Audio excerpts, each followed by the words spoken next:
Balloting for Egypt's new parliament will continue into the new year, but the results are becoming clear. A lower house dominated by Islamist politicians.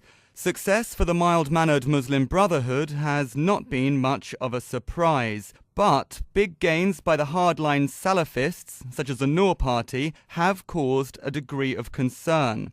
The Muslim Brotherhood says it won't undermine basic freedoms, but Salafists present a more austere vision that could see the sexes segregate and veils become mandatory. They denounce non-Islamic banking, Western pop music and alcohol in a manner reminiscent of the Wahhabist forces of Saudi Arabia.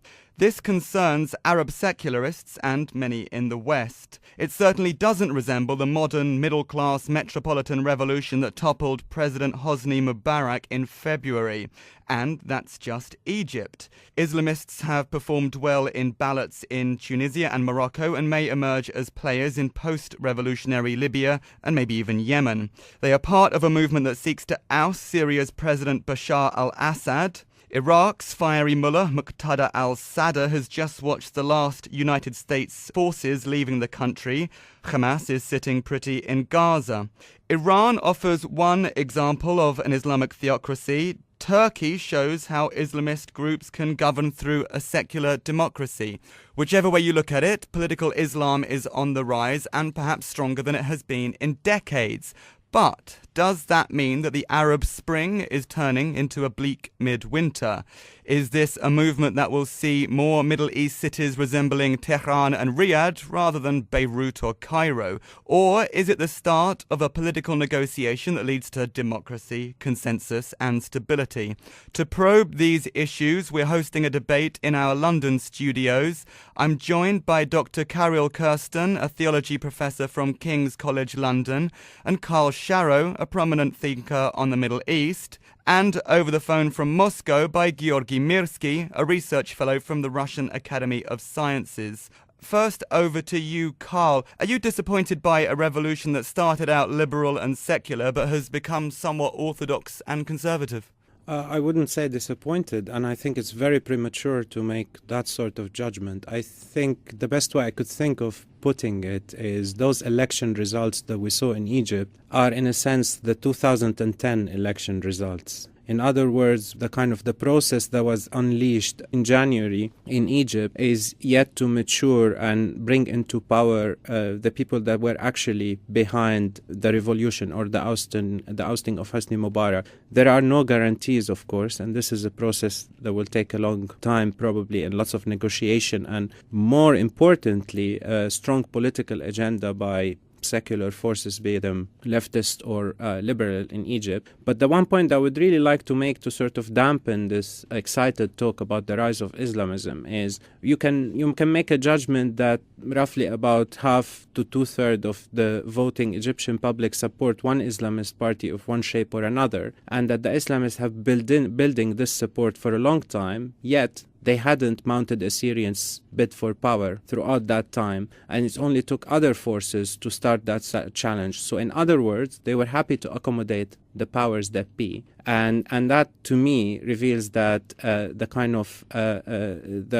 overexcited talk about the possibility of a radical transformation along Islamist lines is not necessarily what we're looking at. Georgy, over to you in Moscow. Is that the way that you see it?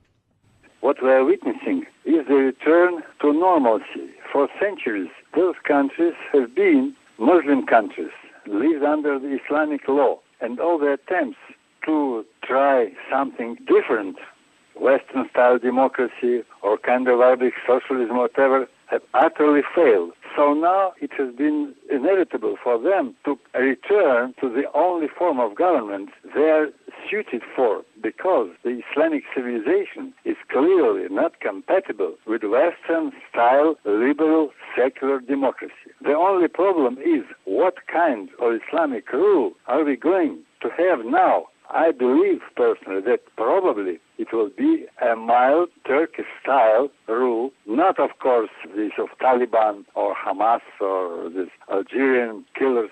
That's the only hope. There is no way for Western-style democracy to take root in the Arab countries. But Islamism does not necessarily mean theocracy or the Sharia law in its most extreme and horrible forms. The only hope is for kind of people like Muslim Brothers in Egypt, if of course they really are what they pretend to be. The only hope is for them to take over and to defeat the Salafists. Otherwise, we'll see something very, very horrible and monstrous. I just want to put that one over to Carool here in the studio. Incompatible with Western-style democracy. Is that the way you see it?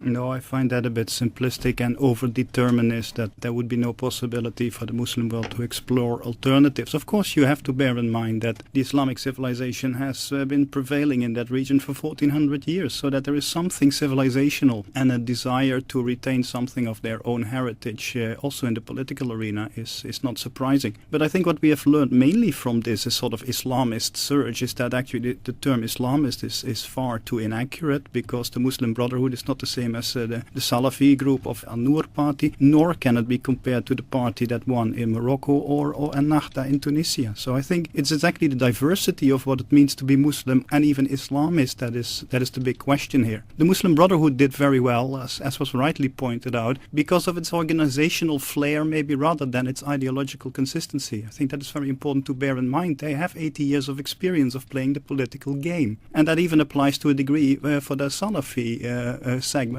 as well.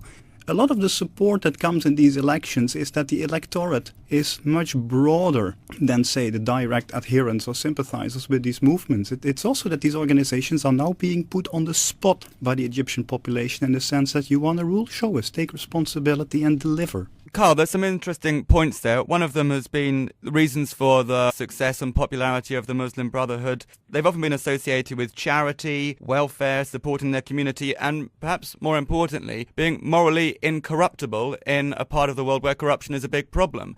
I think that's true of the Muslim Brotherhood in Egypt, and broadly speaking of most, again to use this very loose term, Islamist parties across the Middle East and North Africa. But I think I would like to kind of pick specifically on this advantage, not the organizational charity angle, the other thing that they feed into, which is the politics of identity. This is when we start to look at a broader context, historical context. So when someone says a civilizational definition of that, I find that very loose and very, very simplistic. What we're looking at is a decline in our relationship of modern political movements to the question of modernity, which is what has troubled, if you like, the Middle East and Arab countries for the past century. So the Islamist success comes at the expense of the failure of secularist parties. Now the Islamists will have this predicament of how will they rule, a predicament that faces Hezbollah today in Lebanon, it faces Hamas in Palestine, in Gaza specifically, and Hezbollah's answer to that was finding a broader coalition in order not to end up holding the reins of power on its own, even if that were open to it. I want to put that one over to you in Moscow, Georgy. Perhaps in the West we got caught off guard. We were perhaps watching the revolution through Twitter feed and Facebook, perhaps missing the possibility that we were dealing with very conservative societies. Well, my point is that after about 100 years in the 20th century of trying to adapt to alien forms of governing, now the Arab countries are naturally and inevitably coming back to Islamic rule. The rule of Islam is organic to them. The only point is whether this kind of Islamic rule is compatible not with Western type liberal and secular democracy, but with modernity. And my hope is that those countries are desperately in need of modernization. And this means that all the extreme forms of government, theocracy, Taliban and others, are not capable of bringing about this surge, this leap to modernity. Carool, I want to take Georgy's point, his question about whether or not this style of government is compatible with modernity, and I want to also draw your attention to a Pew Research Centre study from December of last year. Came out with a few interesting statistics. 95% of Egypt's Muslims think Islam should play a big role in politics, and in terms of how they viewed the use of Sharia law in their systems, 3/4 of Muslims in Egypt believe in such things as stoning adulterers to death, whippings and amputations for theft, as well as death penalty for apostates. Now, those are kind of similar figures to the ones we see in Pakistan. Yeah, but I think the buzzwords that are going around here are important. It is about modernity and secularization, and the movements we see now being taking, say, center stage in the political arena, like the Muslim Brotherhood, are utterly modern. And I think you have to be very careful in conflating, say, social conservatism with political archaic systems. The Muslim Brotherhood is utterly modern in its participation in a political system, but it has a set of social values that might not be shared by people in the West. In that sense, even Georgy is right that just replicating Western models won't work. I have a bit of a problem believing indeed the figures from the Pew census, where they indeed, we have always this association, the moment the word Islamic law is mentioned, that it is about stoning and cutting off hands. I've seen very different figures in Indonesia, where 80% of the Muslims also say, yes, we want Sharia law. And then when they bring up these detailed points, so you mean cutting off hands, adultery, and for stoning to death for adultery and things like that, they change their minds. That's not what they mean.